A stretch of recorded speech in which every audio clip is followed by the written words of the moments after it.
Okay, welcome back to FOS Live at Radio Row at the Super Bowl. I'm Dan Roberts. I've got Paige VanZant and Hannah Goldy here with me promoting their new Fighters League, GFL.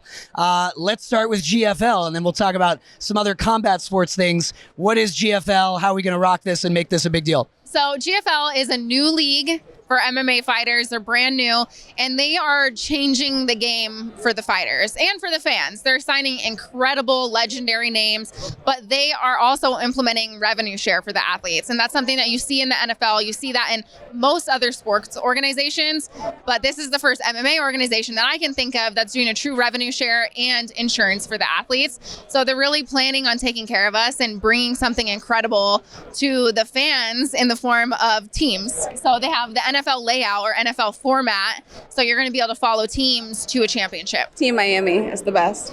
Revenue sharing with the players is truly not yet widespread. I mean, I think we're seeing it grow like crazy. And I wonder how much of this is driven by the money flooding into sports. We at FOS have covered the rise of NIL deals for college athletes, Yes. which has completely rewritten the landscape of college sports. And I feel like athletes just more than ever are advocating to actually get a piece of the sports that they play.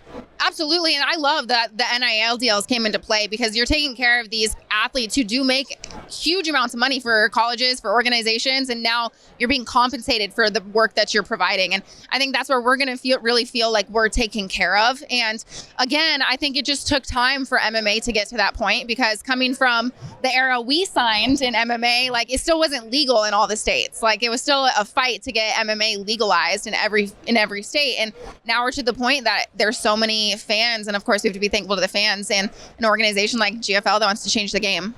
Guys, we had Sean Merriman here yesterday on Radio Row. He's got his own Fighters League. We've heard about the PFL, the Pro Fighters League. There are a number of these upstart leagues, if you will. And what I have to ask you is, how hard is it to actually cut into UFC's share of mind, market share? Is that something that anyone can really do? You've got a strong market leader when it comes to MMA. How hard is it to take away from that? I mean, I think that's definitely extremely difficult, but I think one of the key aspects to that is keeping your athletes happy. You know what I'm saying? And like keeping like these elite level athletes coming and wanting to fight for your organization. And I think that's what the GFL is offering. I think like we want to fight for them. We're excited to fight for them. You know, it's like I've been out for a year. Paige has been out of MMA for 5 years. And so welcoming back to MMA. Yeah, so it's like this is just exciting. It's exciting to fight for a promotion that is, you know, really going to take care of us. And I think that's definitely one of the keys to success moving forward. And inevitably, the UFC they are who they are. They're a powerhouse. They are incredible at what they do. But this is the first time that I've seen an organization, I've been behind the scenes with multiple others, that this one, they're really doing everything like almost by the book that you expect as far as professionalism. You feel taken care of on more than just a financial aspect. You feel like there's whoever is backing this is doing the best job that they absolutely could. And they are signing huge names. And I think their first season is going to make some big headlines. How do you feel like the perceptions of combat sports have changed in America and also globally? But, you know, in the last 10 years, yes, there was for a while just UFC, and even UFC had to really rise and kind of enter mainstream consciousness more. There are people who say it's all too violent for me, but then you have things like, you know, Paige, you did Power Slap.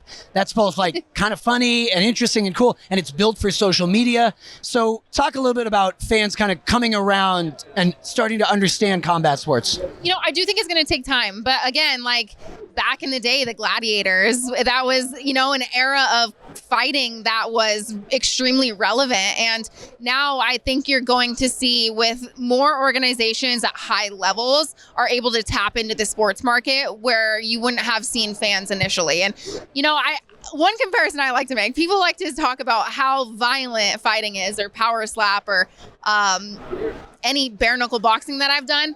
One hit in the NFL can change everything. For me, I truly, truly believe the NFL is far more dangerous than fighting. Between the seasons that they have to entail from going from, fighting to having a game once a week, and they truly take more damage than fighters do. I think also like the evolution of the sport, right, is like now you have fighters that are so well-rounded. They're so good everywhere. It's not like jiu-jitsu versus striker. It's like everybody is good everywhere, and like just the level of competition, the level that like these athletes are at now, it's just so technical, so good. You know, it's like there's such little room for error. And I don't know, I just think, yeah. I think Anna will take people, quote unquote, like us to bring a new fan base in. You know, we definitely don't look like your typical fighter. I can say that. And we're going to bring a fan base that wouldn't necessarily, or girls who look like us to come over and want to watch combat sports. Well, I want to ask you about that. I mean, you're right. You don't look like your typical fighter. And when we talk about MMA, a lot of people, I think, imagine it as a very masculine, male-dominated sport. But you can put boxing in there too, in the sense that that is really changing in the last couple of years. Even the night of the Tyson-Paul fight, I think some of the women's fights were arguably better fights, and we're gaining kind of more traction on social media. So talk to me about kind of the rise of women's sports, and right now more than ever, it's bigger than it's ever been. Whether you're looking at WNBA, NWSL, female fighters, are you kind of harnessing a moment? I believe so. And I really think that it took the first few, like I can put Ronda Rousey in that category to really polarize women's sports. And I think we're in a new era amongst all sports as females. We see like women's gymnastics has become polarizing, especially with the NIL deals. You have like Livy Dunn coming out, and she's absolutely incredible. And I just hope that we're able to be in a spotlight to a point where we can show girls that combat sports are for everybody. And, you know, when I went to high school, I wasn't allowed to be on the wrestling team because girls weren't allowed to. And now it's like so common for girls to start in wrestling and jiu-jitsu. And I just hope people see it more for just the violence, but it's a martial art. Yeah, I mean, when I started training, 10, 12 years ago, I was the only girl in the room, and now it's like, it's just so cool to see how the sport has evolved as a whole, but also like just with women in general. It's just, it's so awesome. Like, I love all of like my female fighter friends. They're amazing. And it's just, I've met so many amazing people through the sport, and yeah, it's great. Last one for you guys. How much does social media come into all this? And it's funny, we're here on Radio Row. We haven't even talked about the NFL at all or Super Bowl, and that's okay. But even the NFL is kind of embracing more than ever before. They just started letting retired players use official clip highlights from YouTube. Whether it's having your personal YouTube channel, I mean, you have such a presence on social media. Whether it's in some cases using platforms like OnlyFans. I mean, whether it's Snapchat, LinkedIn, Twitter, Instagram, more than ever, athletes have to have a major presence online. Everyone's got to have their own YouTube channel. And then there's a lot of people who they consume a sport entirely based on clips. It's like the clip, it's the meme economy, right? They're never actually watching a full fight or a full game. How are you harnessing that? Honestly, I think there's two factors that play into that. One, the attention span of the everyday person. It does help having these viral moments. The reason that Power Slap is able to take off is it appeals to the younger generation, where you're able to go watch a clip in its entirety in 7 seconds. Right. No one's going to watch this whole interview. No, nobody's going to watch this whole thing. They want the little clip moments. So there's one aspect of that, the entertainment industry, but as being like short clips and stuff, but also it's an entertainment industry. There's a reason that people want to tune in and watch people and these big names or personalities like Conor McGregor. We're here to entertain. At the end of the day, people are coming to watch the NFL because they want to see a good game and they want to be entertained. It's a luxury, and we need to grasp and harness as much of the world as it's growing as far as social media as we can. What's the biggest possible fail point for GFL? What keeps you up at night, or what do they need to avoid? The biggest fail opportunity for like the GFL. Honestly, I would say organizations that I have seen that weren't able to really grow.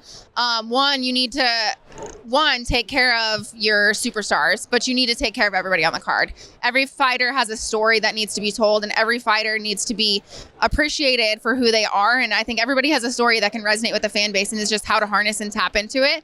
And it's truly behind the scenes. I think they've signed some incredible names, from the biggest names of the bunch to all the way down to the really talented undercards that they have. And I think they're doing all the right moves right now. Yeah, and with that being said, right, like the biggest names start somewhere, right? Like everybody starts somewhere in the sport. So it's like, if you can take care of the people coming up, like they're going to be with you for the long haul. And I think that, again, is like the key to longevity. That's exactly right. Storytelling. Paige and Hannah, thanks so much. Thank you so much. We'll be coming back at you soon with more from Radio Row.